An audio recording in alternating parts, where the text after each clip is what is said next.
Welcome to Flight Theory and Aerodynamics. Today the subject is air temperature. Air temperature. That's what we're gonna see today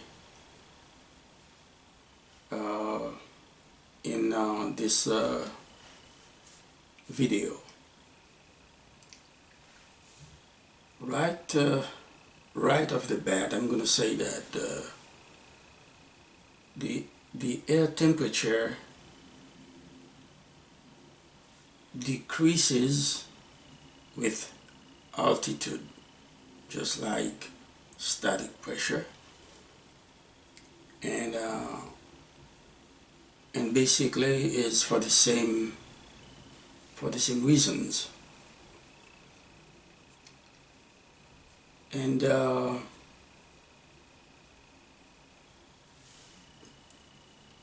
there's always when you talk about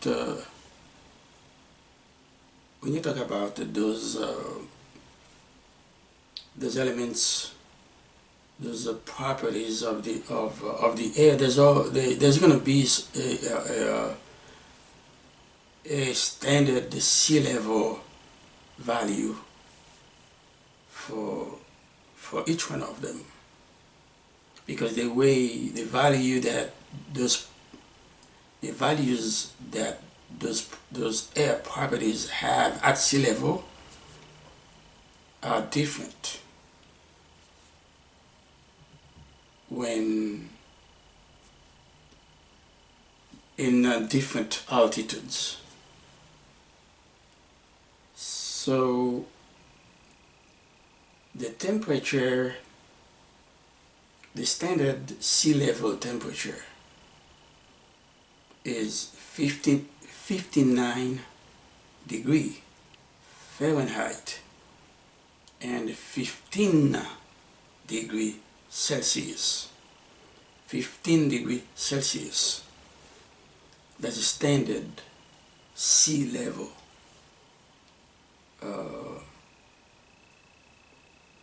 temperature. Now, when the aircraft starts gaining altitude, those values will change with altitude, and that's why instead of using the actual temperatures, the actual values in aerodynamics, ratios are used instead.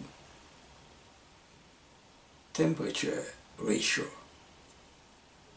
theta, that's the symbol, theta, and theta is going to equal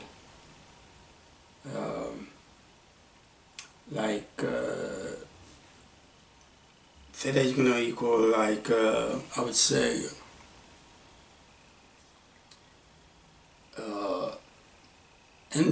ambient temperature divided by ambient temperature, which is T as in tango, T, and then divided by T0, T0, which represents the standard sea level temperature. So the temperature ratio, theta, the formula is theta equal ambient temperature divided by T0, tango 0, which is tango 0 is the sea level, standard sea level temperature.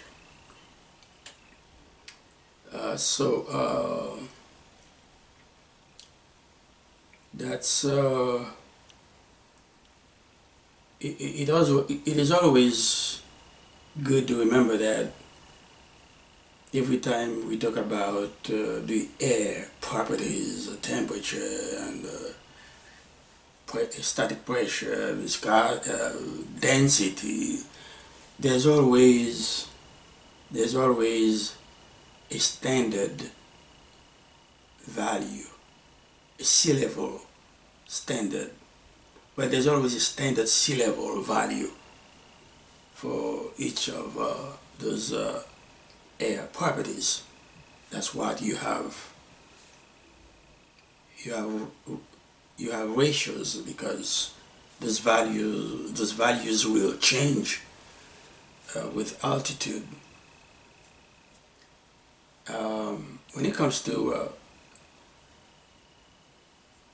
let me say something about the changes in temperature with altitude. The temperature will decrease with altitude, okay, until the aircraft reaches the tropopause, okay, which is at tropopause roughly 36,000 feet. Okay, in the tropopause, however, the temperature remains constant. Okay, and then changes again at about 82,000 feet or so. Okay, above the tropopause. So it is something that that is very important to know, to understand the temperature, the air temperature of an air. Well, the air temperature will change with altitude. Okay, it will decrease. The air temperature will decrease with altitude until the aircraft reaches the tropopause. In the tropopause, the temperature remains constant until about 82,000 feet or so. And the tropopause is about roughly, just like I said, 36,000 feet from the sea level. Okay, now let's look at the measurement, how the temperature is measured. How the temperature is measured. Okay, we know that we use the most commonly scales that are used to measure the temperature is the Fahrenheit temperature scale, is the Celsius temperature scale. But those two scales have some kind of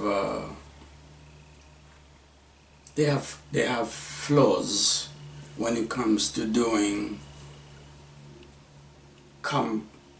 complex, calculations, because they are not absolute. They don't have absolute. They are not absolute temperatures. They don't have absolute zero. So okay, it is okay to use those scales, Fahrenheit and Celsius, in ordinary measurements, but not in complex calculations. They're not reliable when it comes to doing complex calculations. In order to do, remember those two scales, those two temperature scales, Fahrenheit and Celsius, they have they have lower end numbers below zero, so they don't have zero as absolute temperature. Okay, so they have, I think the Fahrenheit scale has minus 460 degree as absolute, and the Celsius scale has 273 degree, no, yeah, minus 273 degree as absolute. Okay, so they don't have zero. Now, in order to do meaningful, reliable calculations, we need to use the absolute temperature system. So where we have absolute zero. Okay, so those we have in aerodynamics, we do have scales, absolute zero scales that we can depend on, we can rely on. One of them is the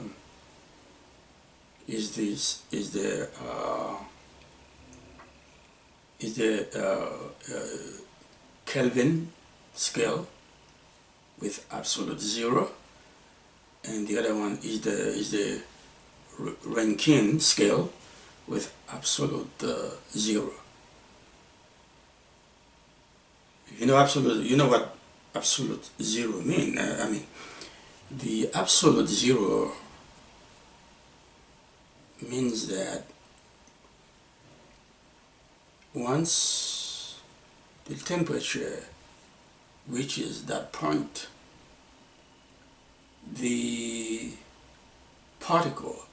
all the particles of matter tend to be in the minimal motion and can no longer, get cold. Okay, so there's no below zero when it comes to absolute temperature scale, like in the Rankine scale and the Kelvin scale. There's no number below zero. Once you get to zero, it means that you have reached the theoretically minimum energy. I mean, the particle in the matter, they not moving, colliding with each other as they used to. So that's theoretically that's the coldest the nature can be. Yeah. Okay. I said, I just go with what I just said. That's the coldest theoretically the nature can be at zero. That's absolute zero. That's not what we have with the ordinary Fahrenheit scale and the Celsius scale. So when you usually when you have usually they show you, if you have a graphic in front of you that represents the temperature scales, you're going to see four of them. You're going to see the Celsius scale with absolute temperature like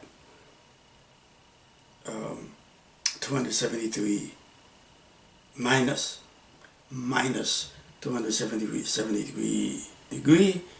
The Fahrenheit, you're going to see that as well with 460. Some scale you probably see 459 degree.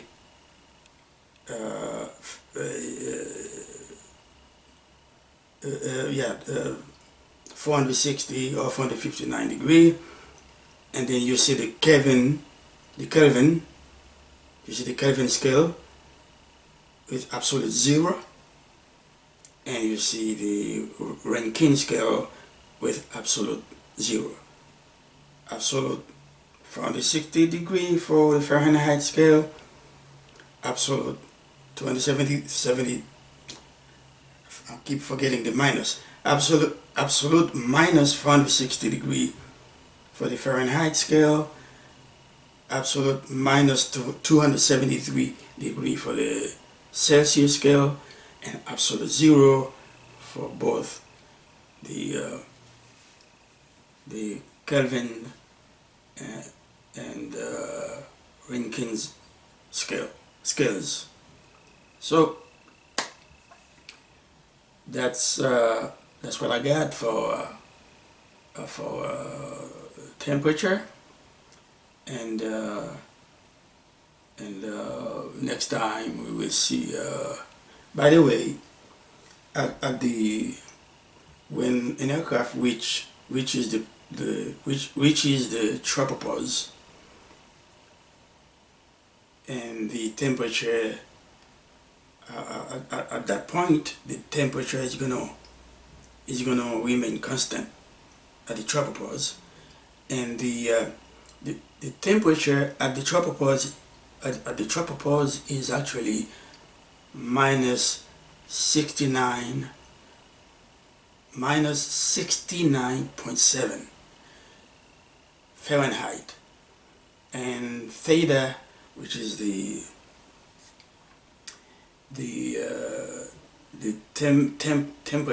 temperature ratio, is 0.7519.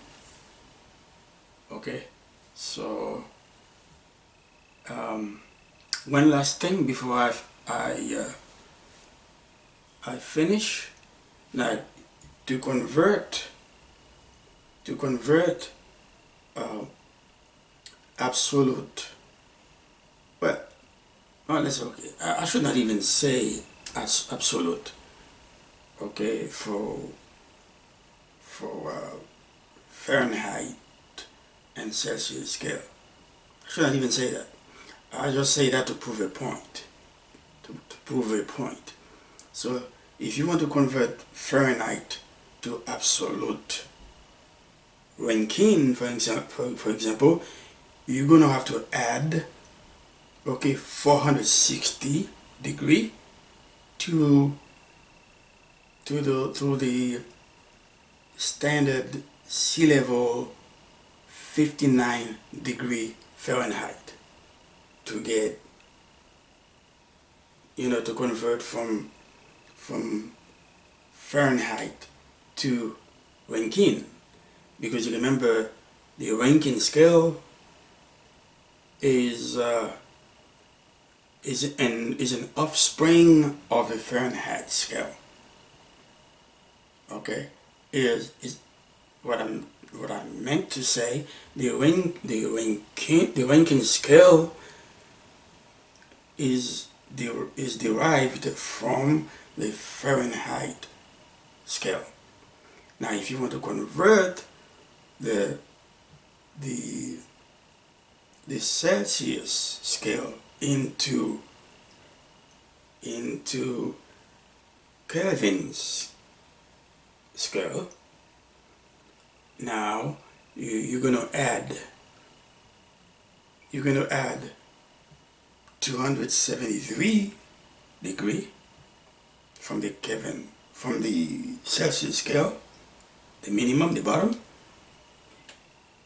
to the sea level standard 15 degree C, and you're gonna get your conversion from Celsius to Kelvin K. Okay, Kelvin K, and then Rankine R. You can convert from F Fahrenheit to R Rankine. You can convert from Celsius C to Kelvin K. So that's it for temperature. Next time I will probably cover the air density. Have a good day.